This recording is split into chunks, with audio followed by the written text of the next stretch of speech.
Hi friends, good morning, सुप्रभात। आप सभी का स्वागत है आपके अपने यूट्यूब चैनल एमएसटी एजुकेशन में। तो हम लोग पिछले वीडियो में क्लास 10वीं के एक बहुत ही महत्वपूर्ण चैप्टर को पढ़ रहे हैं जिसका नाम है बहुपद।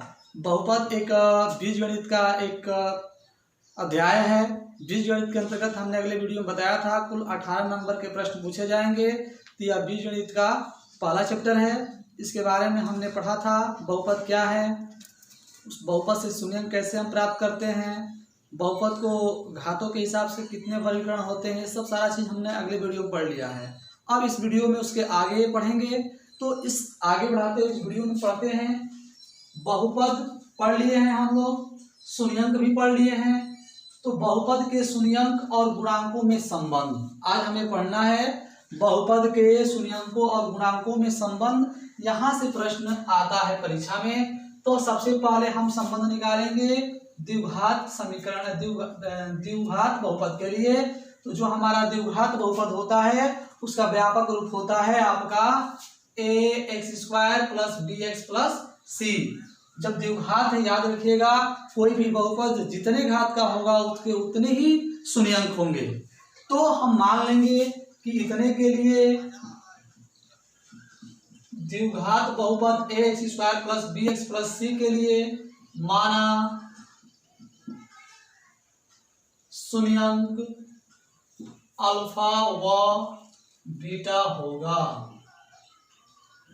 अल्फा व बीटा होगा। तो इनमें जो संबंध होता है पहला होता है शून्य अंकों का योगफल, योग भी कह सकते हैं उसे, योग alpha plus beta, alpha plus beta बराबर होता है माइनस एक्स का गुणांक बटा x² का गुणांक, या इसको हम व्यंजक रूप में लिखते हैं तो लिखते हैं -b/a। -b/a इसलिए क्योंकि हम इस बहुपद के लिए निकाल रहे हैं x का गुणांक, मतलब ये x है, इसका गुणांक क्या है, b है। इसलिए हम इतना न बड़ा लेकर के उसको संक्षेप रूप में लिख सकते हैं -b। और आप नीचे देख रहे हैं कि x² का गुणांक है, तो इस बहुपद के लिए x² गुणांक क्या होता है, a होता है। अर्थात हमें याद रखना है कभी भी शून्यंकों का योग या योगफल पूछे तो अल्फा प्लस बीटा बराबर होता है -x का गुणांक बटे x² का गुणांक, या इसको हम व्यंजक रूप में कह सकते हैं -b/a, जिसमें अल्फा और बीटा क्या है, ये दोनों शून्यंक हैं। तो ये हो गया पहला पॉइंट। दूसरा पॉइंट है इसमें शून्यंकों का गुणनफल, शून्यंकों का गुणनफल यानी अल्फा इंटू बीटा बराबर होता है अचर पद बटा x² का गुणांक। x² का गुणांक वो क्या होता है, अचर पद। मतलब देखिएगा इसमें जो c वाला है वो अचर पद होता है, इसमें x अचर पद है और इसमें भी चर पद है, तो इसको हम अचर पद को लिख सकते हैं c/a। तो हमने देखा यहाँ से प्रश्न एकदम पूछते हैं आगे। जैसे ही हम लोग इस वीडियो के अंत में जब एक्सरसाइज एक हल करेंगे जो आपका 2.1 होगा तो उसमें ये काफी मोस्ट होंगे, तो आप एक एक पॉइंट को ध्यान से देखिए। हमने पहले द्विघात बहुपद ax² + bx + c के लिए माना कि शून्यंक अल्फा और बीटा होंगे। तो शून्यंकों का योग अल्फा प्लस बीटा बराबर होता है -x का गुणांक बटा x² का गुणांक, इसे व्यंजक रूप में लिखते हैं -b/a। दूसरा पॉइंट होता है शून्यंकों का गुणनफल अल्फा इंटू बीटा बराबर अचर पद यानी c, x² गुणांक यानी a। ये हमने देख लिया किसके लिए, द्विघात बहुपद के लिए। अब इसमें एक और आता है त्रिघात बहुपद के लिए। तो आप नीचे देखिएगा त्रिघात बहुपद। त्रिघात जो बहुपद होता है उसका रूप होता है ax³ + bx² + cx + d। इस रूप का होता है। अभी हमने बताया आपको स्टार्ट में कि कोई भी बहुपद जितने घात का होता है उसके उतने ही शून्यंक होते हैं। यह 2 घात का था, इसलिए 2 शून्यंक माने थे अल्फा और बीटा। यह जो है त्रिघात का है, तो त्रिघात के लिए मानेंगे हम लोग, त्रिघात के लिए माना शून्यंक अल्फा बीटा व गामा होगा। क्योंकि 3 घात वाला है तो शून्यंक कितने होंगे? 3। तो इसमें पहले निकाला जाता है alpha plus beta plus gamma. आप जान गए हैं, अब डायरेक्ट मैं हिंदी ना लिख करके ये शून्यंकों का योगफल है, ये जानिएगा। Alpha plus beta plus gamma बराबर क्या है? ये शून्यंकों का क्या है? योगफल है। बराबर होता है -x² का गुणांक, x² का गुणांक बटे में x³ का गुणांक, गुणांक हो गया। अब देखिएगा इसका व्यंजक जो रूप होगा x² गुणांक माने -b। अब बाई x³ का जो गुणांक है वो क्या हो जाएगा? आपका a हो जाएगा। तो ये हमने देख लिया। उसके बाद दूसरा जो पॉइंट होता है वो होता है शून्य, अलग अलग किन्हीं 2 शून्यंकों का गुणनफल का योगफल होता है। तो alpha into beta plus beta into gamma plus gamma into alpha बराबर होता है x का गुणांक बटे x² का x³ का गुणांक बराबर x का गुणांक मतलब हो जाएगा c by a, c by क्या हो जाएगा? a। और तीसरा पॉइंट होता है इसमें alpha into beta into gamma, यानी शून्यंकों का गुणनफल बराबर होता है आपका अचर पद बटा x³ का गुणांक बराबर c बटा a, सॉरी d बटा a होगा यहाँ, क्योंकि इसमें अचर पद क्या है? d है। तो हमने देखा यदि त्रिघात बहुपद है तो उसका जो व्यापक रूप होगा वह ax³ plus bx² plus cx plus d के रूप में होगा। इसके लिए हम 3 शून्यंक मानेंगे, क्योंकि 3 घात है, अल्फा बीटा और गामा होगा। इनका योगफल जो होगा शून्यंकों का वो होगा -x² का गुणांक बटा x³ का गुणांक बराबर -b बाई a, तथा इनके किन्हीं 2 अलग अलग शून्यंकों का गुणनफल का योगफल होगा x का गुणांक बटा x³ का गुणांक यानी c बाई a, और उसके क्या होगा? उसके जो शून्यंक होंगे उनका जो गुणनफल होगा वो अचर पद बटा x³ का गुणांक यानी d बाई a होगा। तो ये हमने देखा। तो इस तरह से यहाँ माइनस होता है, देखिए गड़बड़ हो गया, यहाँ क्या होता है? माइनस होता है, तो यहाँ भी माइनस हो जाएगा। तो इस तरह से हमने देखा कि बहुपद के शून्यंक और गुणांकों में जो संबंध होता है, यह द्विघात के लिए हमने संबंध देख लिया और त्रिघात के लिए देख लिया। और यहीं से हमारा जो होगा एक्सरसाइज, इसमें एक और पॉइंट होता है, याद रखिए। कल हमने सीखा था कोई बहुपद दिया हो तो उसे शून्यंक ज्ञात करना। हमने सीख लिया है कि बहुपद से शून्यंक ज्ञात करना, लेकिन अगर हमें शून्यंक पता हो और बहुपद ज्ञात करना हो तब हम क्या करेंगे?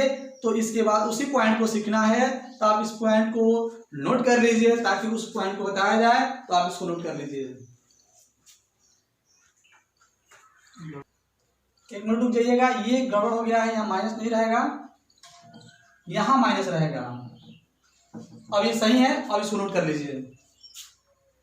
तो हम लोग देखेंगे दिए गए शून्यंक से द्विघात या त्रिघात बहुपद बनाना। हमने पहले बताया कि हम त्रिघात हो या द्विघात बहुपद हो उसे हम शून्यंक ज्ञात करने के लिए अगले वीडियो में हम लोग देख चुके हैं। तो अब हमें यदि शून्यंक पता हो और द्विघात या त्रिघात बहुपद बनाने के लिए पूछे या उसका मान पूछे तो हम कैसे ज्ञात करेंगे? तो पहले देखते हैं किसी द्विघात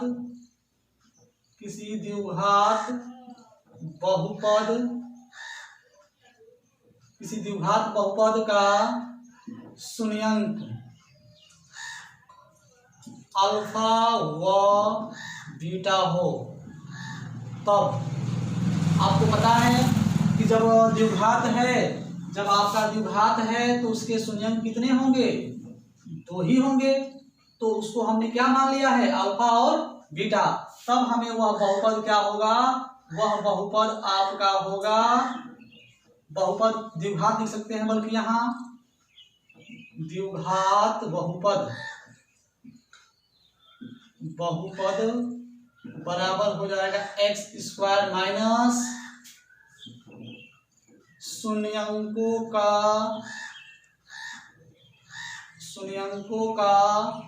योग x प्लस शून्यंकों का गुणनफल। यही हमारा सूत्र होता है, या इसके स्थान पर लिख सकते हैं x square minus alpha plus beta into x plus alpha into beta. यही होता है हमारा सूत्र, कब द्विघात बहुपद निकालना हो तब। अब हमारा दूसरा पॉइंट है इसका, किसी त्रिघात बहुपद का शून्यंक अल्फा बीटा गामा हो तब त्रिघात बहुपद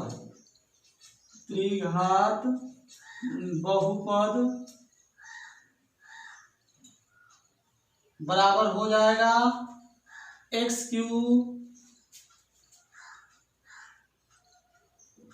minus alpha plus beta plus gamma यानी शून्यंकों का क्या हो जाएगा, योगफल x square plus alpha into beta plus beta into gamma plus gamma into alpha x square ना क्यू रहेगा और यहाँ हो जाएगा minus alpha into beta into gamma.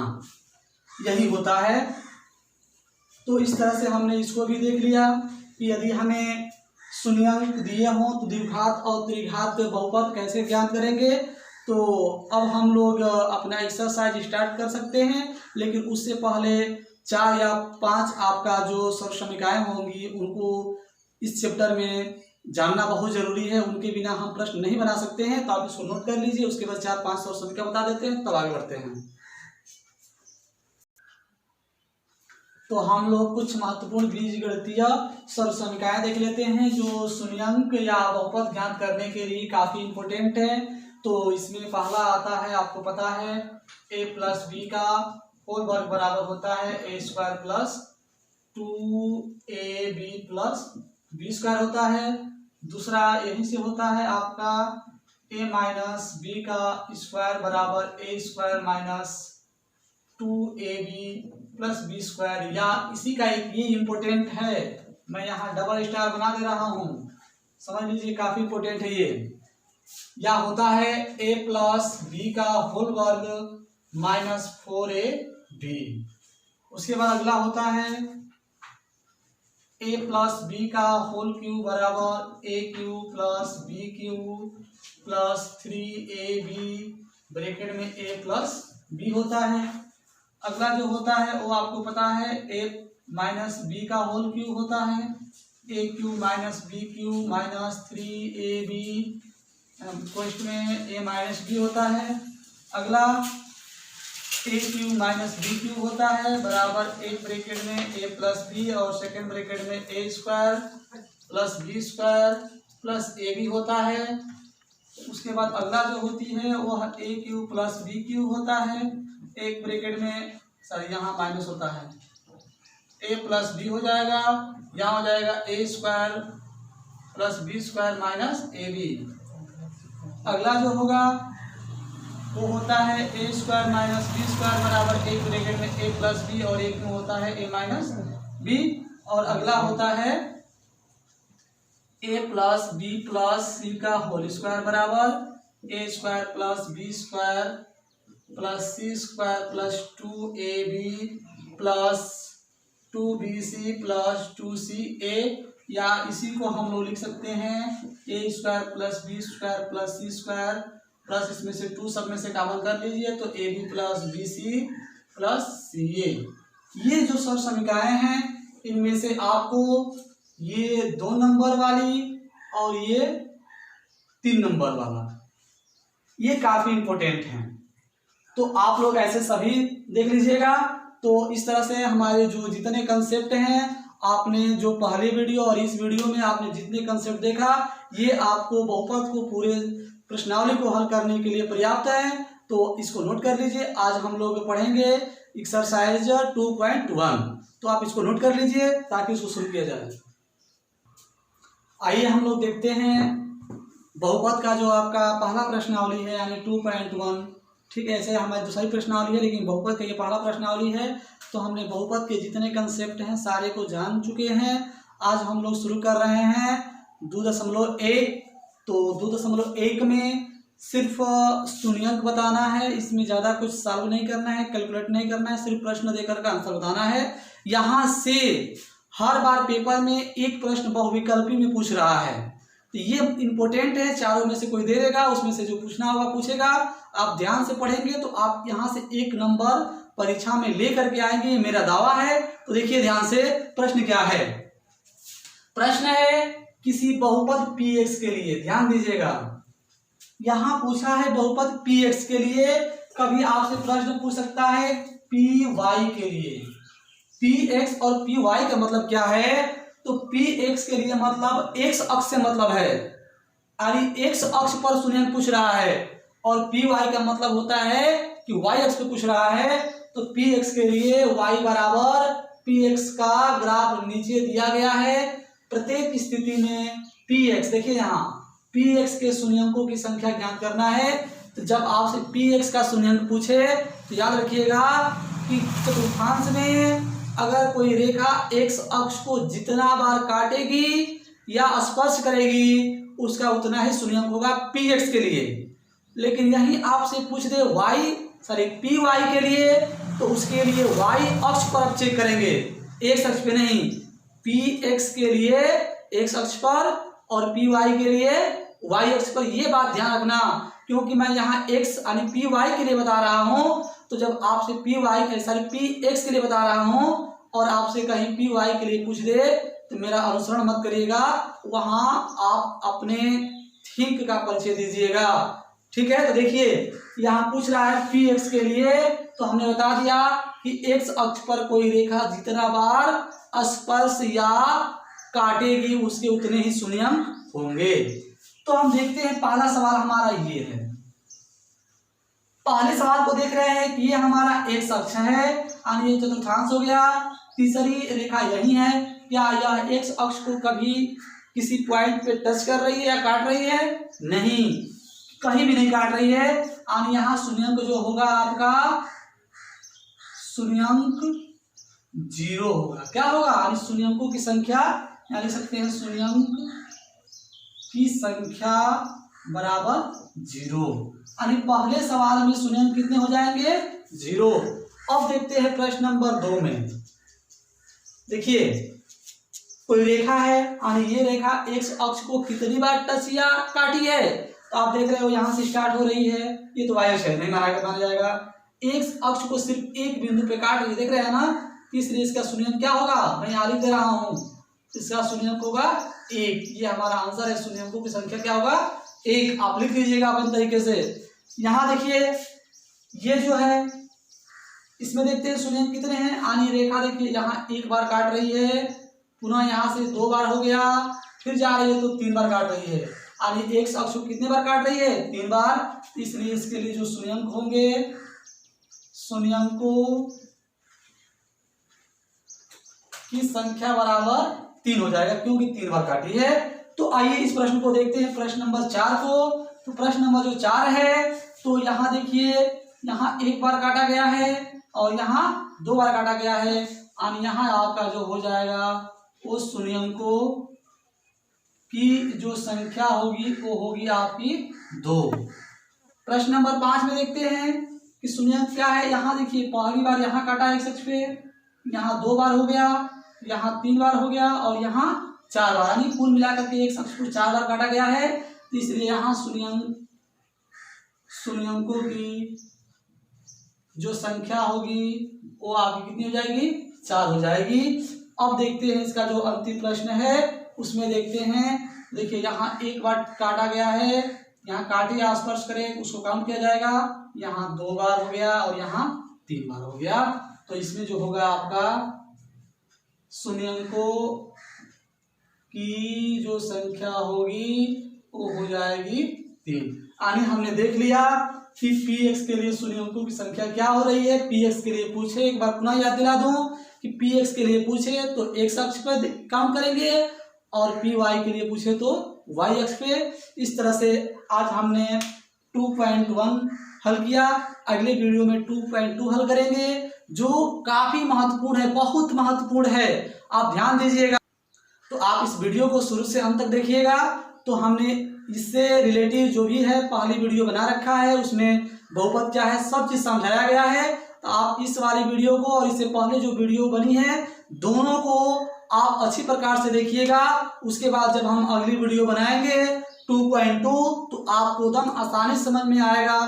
अभी हमें पता नहीं चल पा रहा है कि कितने लोग हमारी वीडियो को देख करके पढ़ रहे हैं, क्योंकि कमेंट बहुत कम आ रहा है। जब तक आप कमेंट नहीं करोगे हमें पता नहीं चलेगा कि कितने लोगों को समझ में आ रहा है, कितने लोगों को समझ में नहीं आ रहा है। हमें और कहाँ आपको समझाने की जरूरत है, आपकी कमियों को हम नहीं जान पा रहे हैं। तो आप अगर हमारी वीडियो को देख रहे हैं, आपको अच्छी लग रही है, अब तक अगर हमारे चैनल को सब्सक्राइब नहीं किए हैं तो आप सब्सक्राइब कर दीजिए, ताकि जितनी भी वीडियो बनेगी आपके पास बहुत जल्द पहुंच जाएगी। आपको सर्च करना नहीं पड़ेगा, नोटिफिकेशन आपके फोन में चला जाएगा। इसलिए आप सब्सक्राइब कर दीजिए, इसको अधिक से अधिक अपने दोस्तों में शेयर करिए और कमेंट करिए, ताकि हमको समझ में आए कि आपको समझ में आ रहा है कि नहीं आ रहा है। तो कमेंट करिए अगले वीडियो के लिए। तब तक आपको धन्यवाद, फिर अगले वीडियो में मिलेंगे।